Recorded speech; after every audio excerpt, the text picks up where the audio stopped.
अस्सलामुअलैकुम। मोहम्मद अजहर सिद्दीक अपने programme mess views के साथ हाजिर खिदमत है। 16 जनवरी 2022 7:15 बजे इतवार का दिन, और प्रोग्राम आप देख रहे होंगे। एक्सक्लूसिव चीज़ें इस कॉन्टेक्स्ट में है, तस्वीर का सही रुख आप तक दिखाना है। ये मेरे हाथ में 2 सफ़ों का एक फ़ैसला है। 14 जनवरी का ये फ़ैसला अदालत ने रिलीज़ किया है। ये राना शमीम के हवाले से ही है। सलाउद्दीन जो सदर हैं Sindh high court bar association के, अब तो हमारे यहाँ बार एसोसिएशन बार काउंसिल भी सियासी केसों में कोई हाल नहीं है। आज एक पॉलिटिशियन बैठे हुए थे मेरे साथ, बड़े सीनियर पॉलिटिशियन, और उन्होंने दुख और अफसोस का इजहार किया कि बार काउंसिल या बार एसोसिएशन भी सियासी एजेंडा टो करने चल गई। ये इनका काम नहीं है। और बहुत से सियासतदानों का ये बात मुझसे हुई है। उन्होंने कहा ये अच्छी रवायात नहीं पड़ रही हैं कि गॉड फादर या सीजन माफिया या शरीफ ख़ानदान ने इस हद तक बारों को प्रेजुडिस कर दिया। सलाउद्दीन साहब भी वही बार बार कहता हूँ, लिबरल माफिया या उन लोगों के हवाले से ये कमीशन बनाने आए थे। अब कमीशन बनाने में जब देखा केस नहीं बनता तो इस हद तक आगे चले फॉरेंसिक ही करा दें। और कोई एक फॉरेंसिक ऑडियो इंटरनेट से वो जो है ना अहमद नूरानी की वो फैक्ट फोकस की बैकग्राउंड पे वो चल रही होगी, वो देखने के लिए जी वो दिखा दें। अच्छा, इसका तोड़ तो आपको पता है। अरशद शरीफ साहब ने इसका फॉरेंसिक करा लिया था, काफ़ी लंबे चौड़े पैसे दिए हैं, और उन्होंने क्या क्या, और ज़रा आम आदमी को समझाने के लिए ना कि उस वीडियो में कहाँ कहाँ क्या हुई, पहले समा ने किया था, इसका पोस्टमार्टम ज़रा वो भी सुन लीजिएगा। फिर अरशद शरीफ ने जो इसका फॉरेंसिक करा लिया कि ये झूठ, फ्रॉड, फ्रेब आ चुका है फॉरेंसिक। अब कौन सा फॉरेंसिक कराना है, और अदालत क्यों फॉरेंसिक करा रही है? मैं हैरान हो रहा हूं कि सब जुडिस बैटर में अदालत क्यों फॉरेंसिक करा रही है। Let me be little blunt about it. Let me be little blunt about it. बिल्कुल जायज है, बिल्कुल जायज है। मैंने अपने दोस्तों से कहा कि जी इस पे कुछ किया जाए, मैंने अपने दोस्तों से कहा कि जी इस पे कुछ किया जाए, और मेरे दोस्तों ने उससे इत्तेफाक नहीं किया, और मेरे दोस्तों ने उससे इत्तेफाक किया। इंडिपेंडेंस ऑफ जुडिशरी भी नहीं रहेगी। तो इंडिपेंडेंस ऑफ जुडिशरी भी नहीं रहेगी। सवाल, अल्फाज के सोनिक सिग्नेचर का मुआयना करते हुए ये देखा जाए कि क्या ये ऑडियो मुख्तलिफ सोर्सेज को जोड़कर बनाई गई है। हर लफ्ज का बारीक बीनी के साथ मुशाहिदा करते हुए ऑडियो का बैकग्राउंड माहौल, ऑडियो रेजोल्यूशन, इस्तेमाल होने वाले माइक और प्रॉक्सिमिटी इफेक्ट का जायजा भी लिया जाए। जवाब, बारीक बीनी के साथ मुशाहिदा करने के बाद ये बात सामने आई है कि ऑडियो क्लिप के 25वें सेकंड पर बोलने वाले की टोन में गैर मामूली तब्दीली आ गई। 25 सेकंड से पहले बोलने वाला माइक से दूर महसूस हो रहा था और इसकी आवाज भी कम आ रही थी। 25 सेकंड के बाद ना सिर्फ बोलने वाला माइक के करीब हो गया बल्कि उसकी आवाज भी बेहतर सुनाई देने लगी। ये सब स्पेक्ट्रोग्राम में भी देखा जा सकता है। 25 सेकंड्स के बाद वाले हिस्से में इंसानी आवाज की लहरों का लेवल शोर के लेवल से ज्यादा है। 25 सेकंड से पहले वाले हिस्से में इंसानी आवाज की लहरों का ऑडियो लेवल 3kHz रहा। पैचवर्क फॉर forensic.mp3 नामी ऑडियो फाइल के किसी भी लफ्ज की sound quality lead clip for forensic.mp3 के किसी भी मिलते जुलते लफ्ज के साथ मुताबिकत नहीं रखती। सवाल, क्या इस बात का कोई इम्कान मौजूद है कि ये ऑडियो क्लिप एडिट शुदा है या इसके एडिट शुदा हिस्से को छुपाया गया है? जवाब, ये बात सामने आई है कि लीड क्लिप फॉर forensic.mp3 नामी फाइल 2 मुख्तलिफ सोर्सेज को जोड़कर बनाई गई है, क्योंकि ऑडियो की गूंज मुख्तलिफ होने से पता चलता है कि ऑडियो को 2 हिस्सों में बनाया गया और दोनों हिस्से अलग अलग माहौल में रिकॉर्ड हुए। इससे ये बात साबित होती है कि फैक्ट फोकस का लीड क्लिप फॉर forensic.mp3 नामी क्लिप 2 मुख्तलिफ सोर्सेज को मिलाकर बनाया गया, क्योंकि ऑडियो के दोनों हिस्सों की गूंज मुख्तलिफ होने से पता चलता है कि ऑडियो को 2 हिस्सों में बनाया गया और दोनों हिस्से अलग अलग माहौल में रिकॉर्ड हुए। मिस्टर प्रीमियो ने इस ऑडियो का फोरेंसिक डिजिटल इमेज का तहकीकाती मुशाहिदा करने के लिए इससे मुतल्लिका तरीक़ाकार मुकम्मल तौर पर अपनाया। मिस्टर प्रीमियो मुस्तकबिल में इस ऑडियो से मुतालिक मजीद मवाद मिलने की सूरत में इस रिपोर्ट में तब्दीली करने का हक भी महफूज रखते हैं। मिस्टर प्रीमियो ये इकरार करते हैं कि ये रिपोर्ट सच और हकायक पर मबनी है और इसमें किसी किस्म की जालसाजी की सूरत में मिस्टर प्रीमियो 28 USC सेक्शन 1746 के तहत कार्रवाई का सामना करें। और क्या इस्लामाबाद हाईकोर्ट इस हद तक जा सकती है? कौन से कानून और कौन से आइन के तहत? और यहाँ कुछ रिपोर्टें इस तरह हुई, यानी जो है ना उसको पाकिस्तान बार काउंसिल से भी असिस्टेंस ले ले, ये भी कह दिया। अब कमाल की बात है। और कह रहे हैं अटॉर्नी जनरल मौजूद नहीं था। और ये भी है कि अपना कि फॉरेंसिक कराने के पैसे कौन देगा? पैसे तो वो दे ही देंगे, ये खुद आइंदा डेट पे याद रखिएगा। 28 जनवरी की रखा ही, ये तैयार होंगे। इन्होंने कौन सा पल्ले से पैसे देने हैं? जिस किसी ने भी पैसे देने हैं, या फ़र्ज़ करें बज़ाहिर तो सामने पैसे दे देंगे, लेकिन ये नज़र आ जाएगी। और मैं ये एरोनियस ऑर्डर समझता हूँ, कि मैं आइन के दायरे इख्तियार से बाहर ऑर्डर समझता हूँ। अदालत का ये काम नहीं है फिशिंग रोविंग इंक्वायरीज़ का, कभी भी अदालतें ये नहीं करती हैं। और इस अदालत में मुझे जनाब ख़ास तौर पर जस्टिस अतर मिल्ला साहब के हवाले से मुझे एतराज़ात बहुत से हैं। एक तो आज खुद नोटिस की एक्साइज जुरिस्डिक्शन एक्साइज करने के हवाले से, और पब्लिक इंटरेस्ट आप लेके चले जाएँ, इस कोर्ट की हिस्ट्री दिखा लें कितने किस तरह के केसेज हैं। और ख़ास तौर पर इसका केस कि एक सिंध से उठा है और आकर इस्लामाबाद हाई कोर्ट में ये पटिशन दायर कर दी। करनी थी वहीं सिंध हाई कोर्ट में कर देते, इस्लामाबाद हाई कोर्ट में क्यों की गई है? ये वो सवाल है जिसका जवाब मुझे तो पता है, बाकी आपका काम है फैसला करने का। और उसके अलावा अभी आपके सामने एक और ऑर्डर मैंने रखना है। ये तकरीबन है इस वक्त ये 7 सफ़ों का है। फ़र्द जुर्म आवायद होनी है राना शमीम के केस में अंसार अब्बासी साहब, आमिर गौरी और मीर शकील रहमान, और तहरीर हुक्मनामा जारी कर दिया। पहला ऑर्डर 28/12 का था, ये 7 जनवरी का ऑर्डर है। अटेंडेंस सबकी लगी हुई है, लेकिन बहुत खूबसूरत बहस की थी Khalid Javed Khan attorney general of Pakistan ने। और क्या उसमें हुआ, यहाँ पर बड़ा वाज़ेह तौर पर है, मीर शकील रहमान ने जगह दरख्वास्त कोरोना की वजह से दरख्वास्त जमा करवाई थी, हुक्मनामे में बड़ा वाज़ेह है। और एक सहाफ़ी के तौर पर ज़िम्मेदारी कि वो किसी भी दस्तावेज़ के मंदरजात का पता लगाने के लिए माकूल एहतियात करे। यहाँ बुनियादी तौर पर है लीगल ओपिनियन के हवाले से, कि उस पर कोई लीगल ओपिनियन, ठीक है ना जी, और लिया। और ऐसी ख़बर, और अगर रिपोर्टर, एडिटर और एडिटर इन चीफ के मौक़िफ़ को तस्लीम कर लिया जाए तो इंसाफ के असूल में मुदाखलत करने वालों को लाइसेंस देने के मुतरादिफ होगा। सब जुडिस रूल की बात की है यहाँ पर। अच्छा ठीक है, रिपोर्टर, एडिटर और एडिटर इन चीफ के तहरीरी जवाब से मालूम होता है कि दस्तावेज़ पर पेशेवराना कानूनी राय नहीं मांगी थी। इंसाफ और अब्बासी पेशेवराना साख के बावजूद अपनी पेशेवराना जिम्मेदारियों से वाकिफ़ नज़र नहीं आए। रिपोर्टर, एडिटर और एडिटर इन चीफ का ये जवाज़ कि इस अदालत के मोअज़्ज़ज़ जज का नाम हज़फ करके दिया गया है। अदालत रिपोर्टर, एडिटर और एडिटर की नीयत पर शक नहीं करती, लेकिन अदालत ज़ेर इल्तवा केसेस के हवाले से अशात के मामले में सख्त ज़िम्मेदारी के असूल की तरफ मुतवज्जो होती है। हुक्म में बड़ा मैंने मार्क किए हुए हैं, आर्टिकल 19 बैकग्राउंड पे चल रहा होगा बार बार, और वो वजह क्या है मैं बार बार पढ़ता हूँ आपके लिए, फिर मैं पढ़ देता हूँ। रीजनेबल रिस्ट्रिक्शन का प्रिंसिपल याद रखिएगा, जो नहीं है जिसका मादर पितर आज़ादी, जो मर्जी है कहता रहे, वो नहीं आप कर सकते।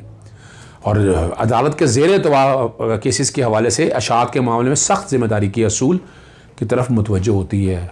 2 दिन बाद केस लगा हुआ था, अपीलें लगी हुई थी अल अज़ीज़िया की, आपको हर को पता है, ख़ास तौर पर आना। और इसमें Nasir Zaidi general secretary Pakistan federation of union of journalist और फैसल सिद्दीकी और रीमा उमर ने भी अदालत की मुआवनत की है। रोज़ाना जंग और न्यूज़ ने जो है ना तौहीन अदालत कार्रवाई के दौरान कौमी और बैन अवी इदारों और तंजीमों की राय के हवाले से ख़बरें शाये की। इंटेंशन बड़ी वाज़ेह तौर पर आ गई। प्रेस की आज़ादी अदलिया की आज़ादी की ज़मानत देते हैं। प्रेस की आज़ादी किसी सहाफ़ी या आज़ादी के अखबार के पब्लिशर के को अदालती कार्रवाई में तासुब या मुदाखलत करने का लाइसेंस नहीं देता। यह है रीजनेबल रिस्ट्रिक्शन। समझ लें, सुन लें आप सारे जो बातें करते हैं ना, मादर पितर आज़ादी, ये क्लैरिटी के साथ बात आ गई है। और राना मोहम्मद शमीम की तरफ से दलाइल दिए लतीफ़ अफरीदी ने, और वो फ़र्द जुर्म आयद ना करने के मामले पर अदालत को कायल करने में कामयाब नहीं हुए। और अफसोस के साथ कहना पड़ता है कि इल्ज़ाम लगाने वालों को माकूल मौका देने के बावजूद उन्होंने वाज़ेह तौर पर कहा है कि उनसे कोई गलत काम नहीं हुआ। अंसार अब्बासी, आमिर गौरी और मीर शकील रहमान का केस इससे ज़्यादा अहमियत का हामिल है कि अगर उनके मौक़िफ़ को तस्लीम कर लिया जाए तो ना सिर्फ ज़ेर इल्तफ़ाक़ केसेस से बेकार हो जाएंगे, बल्कि द न्यूज़ की लापरवाही से किसी दस्तावेज़ के मवाद को शाया करने का लाइसेंस मिल जाएगा। गलत हो सकता है और ज़ेर इल्तवा कार्रवाई के नताइज पर असरअंदाज हो सकता है। अंसार अब्बासी, आमिर गौरी, रमीश शकील उर-रहमान ने एक ऐसा मौक़िफ़ इख्तियार किया है जो सहाफ़त के पेशे में कायम बैनुल-अक़वामी तरीक़ों से मुताबिकत नहीं रखता। मैं फिर बता देता हूँ आपको, ऐसा मौक़िफ़ इख्तियार किया जो सहाफ़त के पेशे में कायम बैनुल-अक़वामी तरीक़ों से मुताबिकत नहीं रखता। मादर पिदर आज़ादी पूरी दुनिया में ऐसा नहीं है, यूके में ऐसा नहीं है, अमेरिका में ऐसा नहीं है, इवन इंडिया में ऐसा नहीं है जो पाकिस्तान के होता है। उनका मौक़िफ़ फ़ितरी तौर पर मुतज़ाद और अवामी मफाद में नहीं है, ताहम वो अपने मौक़िफ़ पर अटल रहे हैं।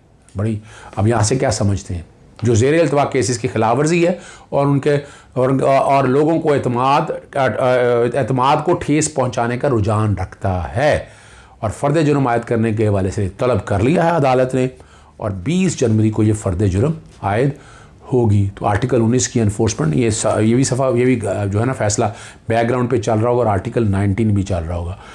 ये उन सब के लोगों के लिए तालीम है, खुदा रहा ये बयानियाँ और ये झूठ ना चलाएं। ये मुल्क के लिए अच्छा नहीं है, कौम के लिए अच्छा नहीं है। पहले इदारों को बदनाम किया जा रहा है, मजाक बनाया हुआ, यहाँ जिसका दिल उठता है जो मर्जी भौंकना शुरू कर देता है। खुदारा your right of liberty and with the nose of other start. आपका हक जितना है उतना कर रखें।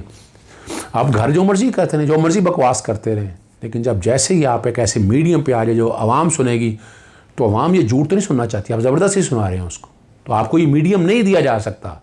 और मैं बार बार कह चुका हूँ, पैमरा नहीं अमल दरामद का आज का, और यहाँ PDMA को इस पर अमल दरामद, पाकिस्तान मीडिया रेगुलेटरी अथॉरिटी को इस पर अमल दरामद कराना है। चलते हैं प्रोग्राम के दूसरे हिस्से में, और यहाँ आपको कंपैरिजन बताएंगे कि जिसकी बातें करते हैं ना लंदन की, वहाँ बोरिस जॉनसन ने सिर्फ क्या किया था, SOP वायलेट किए थे कोविड के दौरान, लेने के देने पड़ गए। और पाकिस्तान में आपके सामने, और हम झूठ और फ्रॉड और फ्रेब को, मैंने इसीलिए अपना डॉक्टर इसरार अहमद का मुनाफकत का वो चलाया ताकि आप लोगों को समझ आ सके। मेरा और कोई मकसद नहीं है, मुनाफकत की ये हद है। चलें चलते हैं हम जो चॉइस की तरफ लंदन में। नाज़रीन, यूके के प्राइम मिनिस्टर बोरिस जॉनसन को आजकल पार्लियामेंट के अंदर अपोजिशन का और पार्लियामेंट के बाहर अवाम का इतना दबाव हो चुका है कि यूँ लगता है कि बोरिस जॉनसन की जो प्राइम मिनिस्टर की कुर्सी है उसको भी ख़तरा लाहिक हो सकता है। बोरिस जॉनसन आजकल बड़े सख्त दबाव के अंदर हैं और वहाँ पर बड़ी सख्त डिबेट चल रही है, वो भी हम आपको सुनाएंगे। लेकिन इससे कबल हम आपको बताते चलें कि 21 दिसंबर को हमने इसके ऊपर पूरा प्रोग्राम किया था, जिसमें हमने बताया था कि बोरिस जॉनसन को आगे चल के ख़तरा हो सकता है। 10 डाउनिंग स्ट्रीट के अंदर एक तस्वीर वायरल हुई है, और उस पर देखिए आप वहाँ पर कितना सख्त एक्शन होता है। हमारे यहाँ तो हम तो समझते कोई नहीं ना, हम तो आपको पता गॉड फादर या सिजन माफिया के कॉन्सेप्ट में आते हैं। चलते हैं अमजद चौधरी की तरफ और जाके सुनते हैं वो इस बारे में टोटल क्या नुक्ता नजर देते हैं।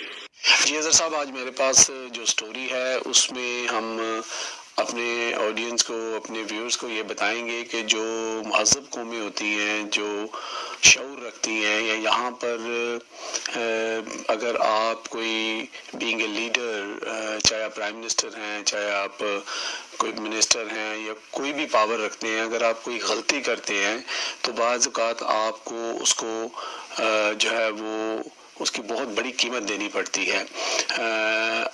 आजकल एक स्टोरी जो है डेली मेल के अंदर आई है, जिसमें बोरिस जॉनसन और उनकी कैबिनेट के तकरीबन टोटल कोई 17 पीपल जो हैं वो एक डाउनिंग स्ट्रीट के एक गार्डन, जो उनका एक साइड है जहाँ पे गार्डन है और कुछ हिस्सा जो उनका सिटिंग का हिस्सा है, वो वहाँ पर बैठकर और खुशगप्पी में मसरूफ़ हैं, और वाइन चल रही है, बियर चल रही है।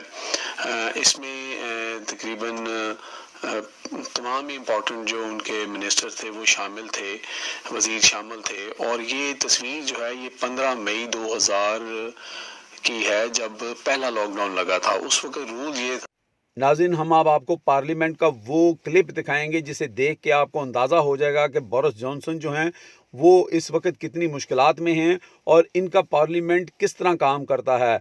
कोई बंदा जो है वो अबव द लॉ नहीं है। अगर उसने गलती की है तो उसको सवाल किया जाता है और वो सवाल का जवाब देता है, उसको पसंद आए या ना आए। यहाँ पर इस पार्लियामेंट में ये नहीं कि आप झूठे पेपर लहरा के अगर ये कह दें कि जनाब ये हैं वो ज़राए जिनकी बात हो रही है, और बाद में कहा जाए कि नहीं जी पार्लियामेंट में तो बातें होती रहती हैं। यहाँ ऐसा नहीं होता। आपको ज़रा ये भी दिखाते हैं।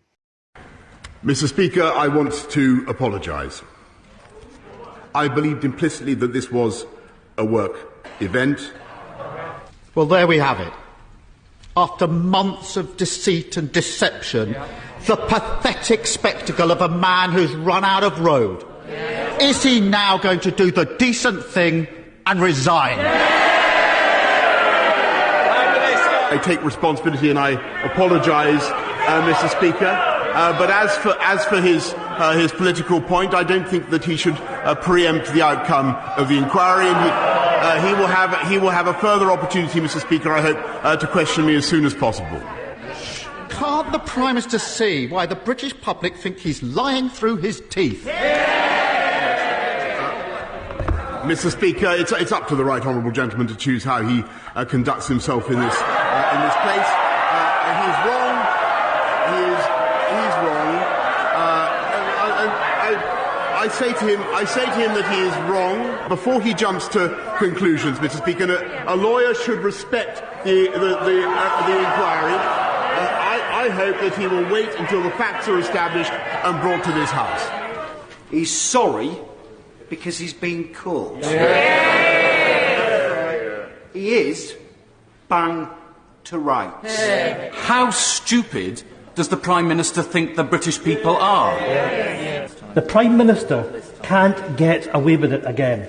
Will the Prime Minister finally do the decent thing and resign, or will his Tory MPs be forced to show him the door? जी नाज़रीन, आपने देखा कि बोरिस जॉनसन कितने प्रेशर में थे। लेबर पार्टी के हेड और उनके साथी उनके ऊपर ताबड़तोड़ हमले कर रहे थे। बोरिस जॉनसन उनको बताना चाह रहे थे कि इतना बड़ा मामला नहीं है, छोटा सा मामला है और इसकी इंक्वायरी हो रही है, लेकिन वो बाज़िद थे कि आपने लोगों को जो है वो बिट्रेट किया है, आपने खुद पार्टी की और लोगों को सोशल डिस्टेंस का लेसन दिया, आप एक झूठे हैं और आपको प्राइम मिनिस्टरशिप पे बैठने का कोई हक नहीं है। अब आप अंदाज़ा लगाएं कि इतनी छोटी सी बात के ऊपर या इस तरह की बात के ऊपर भी यहाँ पर इतनी सख्त डिबेट होती है और लगता यूँ ही है कि बोरिस जॉनसन हो सकता है अपनी ये प्राइम मिनिस्टरशिप की सीट खो दें। जबकि लेबर पार्टी के एक एमपी ने उनको एडवाइस की कि टोरीज़ के जो एमपीज़ हैं वो खुद ही बोरिस जॉनसन को दरवाजे का रास्ता दिखा दें। नाज़रीन, इसी 10 डाउनिंग स्ट्रीट के ऊपर मियाँ साहब भी कई दफ़ा जा चुके हैं, प्राइम मिनिस्टर से मिलते रहे हैं। शायद यही वो वजह थी कि मियाँ साहब को ये एरिया बड़ा पसंद आया और फिर मियाँ साहब ने भी अपना गरीब खाना जो है उसके बिल्कुल बगल में ही बना लिया। और अगर मियाँ साहब से उनके गरीब खाने के बारे में रसीदें और मनी ट्रेल का पूछा जाए तो मियाँ साहब कहते हैं कि भाई तुम्हें इससे क्या। मियाँ साहब के दो ही तो मशहूर डायलॉग थे, तुम्हें इससे क्या और मुझे क्यों निकाला। फिर अदालतों में केस जाता है, मियाँ साहब गिल्टी करार पाते हैं, उनको सज़ा होती है, जेल चले जाते हैं और इमरान खान मुतमईन होकर हाथ पे हाथ रख के बैठ जाते हैं। फिर एक दिन एक उड़न तश्तरी आती है, उसके बीच में अंगूर शंगूर पड़े होते हैं और मियाँ साहब जो हैं वो सीधा जनाब अपना लंदन की फ़्लाइट पकड़ते हैं और यहाँ पर आ जाते हैं। ऐसा क्यों होता है आप देख सकते हैं। ऐसा इसलिए होता है कि मियाँ साहब जब जलसे करते हैं तो एक जम्मे गफ़ीर उनके सामने होता है और अगर उनको कहा जाए कि आपका लीडर सादिक और अमीन नहीं है, वो अदालत से करप्ट साबित हुआ है, तो वो कहते हैं क्या हुआ, खाता है तो लगाता भी तो है। तो ऐसी अवाम के बारे में तो फिर यही कहा जाता है कि जैसा मुंह वैसी चपेट। आपको याद होगा कि हमजा शहबाज ने बच्चों के एक स्कूल में जाके कहा था कि बच्चों करप्शन बुरी चीज़ नहीं होती, थोड़ी बहुत करप्शन सब लोग करते हैं, इसमें कोई बुराई नहीं है। ये है जी मॉरल वैल्यूज़ हमारे मुल्क की और हमारी अवाम की। जहाँ के लीडर बच्चों को ये सोच देंगे, आप खुद सोचें वो कौम कैसी बनेगी। इमरान खान नया पाकिस्तान बनाने आए थे और वो भूल गए थे कि जिस कौम के सामने वो बीन बजा रहे हैं वो भी पाकिस्तानी है और उनके इर्द गिर्द जो लोग बैठे हैं वो भी इन्हीं स्कूल ऑफ थॉट के साथ बड़े हुए हैं। अमजद चौधरी को आप लंदन से इजाज़त दें। ओवर टू अजहर सिद्दीक जी। आपका प्रोग्राम थोड़ा सा लंबा हो गया लेकिन अमजद चौधरी साहब ने आप तक बड़ी क्लैरिटी के साथ चीज़ें बता दी और वहाँ सोसाइटल वैल्यूज़ आर्टिकल 62-63 लिखने के बावजूद सादिक और अमीन के यहाँ प्रिंसिपल इतलाक़ नहीं होता, यहाँ शोर डाला जाता है। अब वहाँ देखें वहाँ कितने ज़बरदस्त प्रिंसिपल है। जिस दिन पाकिस्तान में ये प्रिंसिपल आ गए तो ये सारे सियासतदान मट्टी हो जाएंगे। बहरहाल इजाज़त चाहूँगा। अस्सलाम वालेकुम, अल्लाह हाफ़िज़, पाकिस्तान जिंदाबाद।